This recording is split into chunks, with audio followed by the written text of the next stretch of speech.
What's up guys, hope you've been doing well. Today I'm going to be talking about how I edit my photos in Lightroom, and if you stick to the end, I have a little something special for you.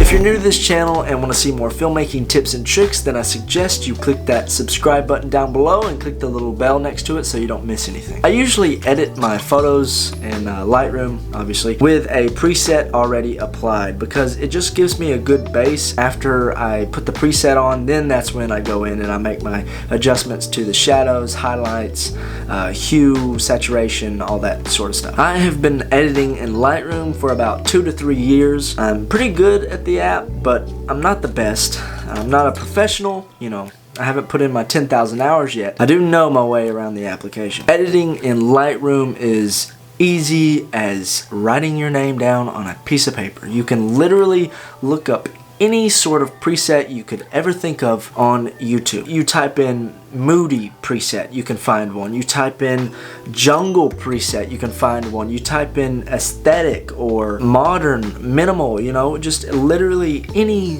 preset idea you can think of, you can most likely find it on YouTube. You can also connect the Lightroom app on your computer to your phone, and so you can edit on the go. I find that really convenient because whenever I'm editing pictures at my house and I have to go, run errands or something, then I can just pull up my phone. It syncs automatically with what's already uploaded to Lightroom, and then I can just edit wherever I'm at. But enough of me talking, let's get into Lightroom and show you how I edit my photos. That was pretty good. Okay, so here we are in Lightroom. I have 3 photos that I'm about to edit. 2 of these, I'll let you guess, I did not take. This one actually my sister took, but these I just downloaded from Unsplash, where you can get free high quality photos to download for whatever you're going to use. This is not sponsored, but I wish it was because they are a great website. Okay, so let's just say we're going to edit this photo first. So we'll just click on it. And the first thing I like to do is I like to go over here to presets.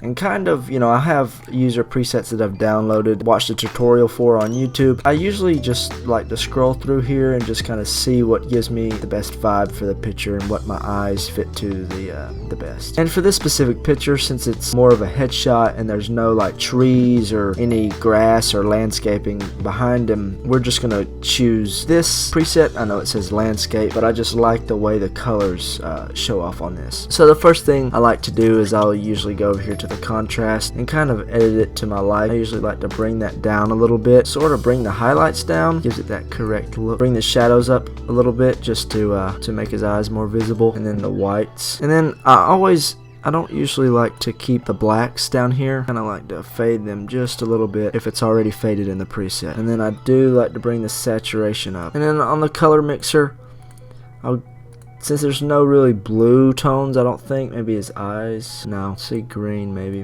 his eyes are green, no. So I usually just like to kind of bring the yellows up, yellows and oranges. And then the clarity, it usually just depends what kind of texture is in this image. And since he's, I guess, just got out of the water, you probably want to leave the clarity somewhat up so you can see the water droplets and it doesn't look, fake. The vignette's already down. And that is probably going to be the edited version of that photo. See, I learned stuff. But see, okay, so before, after.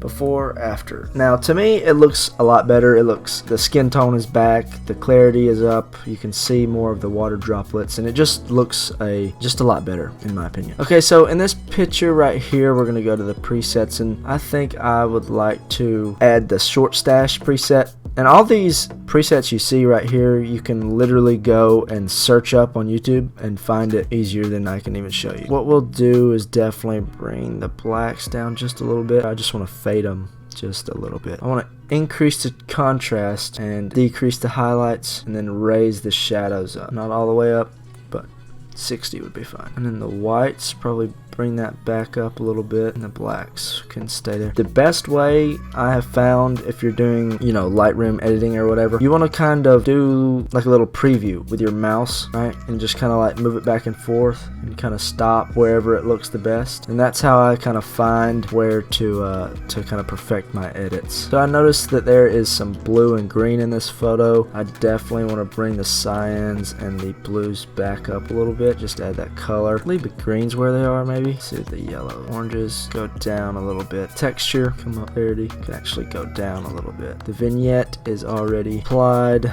and I think that is it for this photo. Before, after. I think that is a terrific edit. It really adds a moody look. You can see the clouds much better.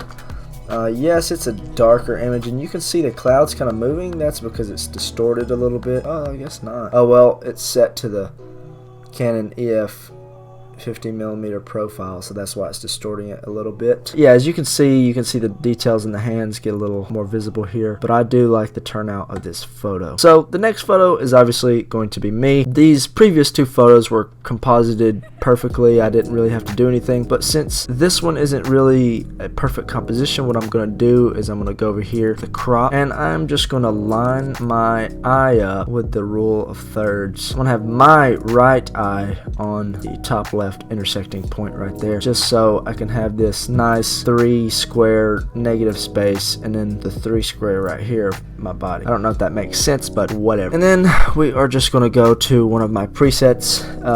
If I ever find a preset that doesn't work, so let's say you don't find a preset, what I usually like to do in my photos, if you were to write this down or whatever, I usually like to go up here, and what I'll usually do is I'll bring the shadows up, bring the blacks down, put the contrast up. I'll usually bring the highlights down, and then the exposure, I'll adjust that to whatever the picture looks like. So this one, don't really need to mess with it. And then I'll go down here to the whites, and I'll usually adjust that to my liking, because it usually varies. And then I'll come over here and I'll mess with the vibrance and saturation. I really won't touch the temperature or the tint. If I ever do, I'll just do the white balance selector, and that'll kind of fix it for me. Then I'll go over here to the curves. I'll drop the highlights right over here just a little bit. I'll lift the blacks to fade it, but on this one it's kind of the opposite. I will adjust the shadow to even it out, which is over here, and then the mid-tone, which is usually right here, I'll adjust that to my liking, and then I'll drop the shadows. Then after that, I'll usually go over here to the hue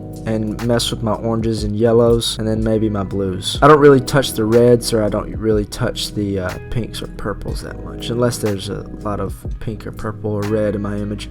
I usually bring the texture up just a tiny bit, the clarity up to maybe about 20 where it is right now. I usually won't touch the dehaze. I'll bring the vignette down. This stuff right here is kind of just however you want your vignette, the midpoint, roundness, feather, and highlights. The shadows and split toning for my portrait shoots, I'll usually use a orangish shadow and a teal looking highlight. And then that's kind of it for if you just don't have a preset. If you just want to kind of get a base look of your photo, that's kind of what I would do. But for this photo, I think I want to decrease the contrast a little bit, and then the highlights, maybe keep it where it is. And then the shadows, I like the shadows all the way black, like that. That looks actually really moody, and it fits the preset really well, I think. Kick the whites up just a tad bit. The blacks, I kind of like that right there, like -40. And then the point curve, really not going to touch that. Okay, so the saturation, I'll bring some of the color back into it with the saturation. And the vibrance, knock that down a little bit. So I notice it has a lot of orange and yellow. So what I'll do is I'll bring the yellow saturation up and bring the orange saturation up just a tad bit. And then the hue for the yellow, but let's keep it sort of around. You could crank up your texture just because there is a little texture on the wall here. We'll just kick that up to 7. The clarity, you notice how it's kind of manipulating the shadows on my shirt a little bit, kind of like that right there. I think that is all that I want for that image, and it kind of looks like the one that I have on my Instagram already. Honestly, I think that has turned out good. So that is it, guys. That is all that I have for you today. I wish you the best on your creative and filmmaking journey. Just remember to always be creative and never be satisfied. On that note, I will catch you guys on the flip.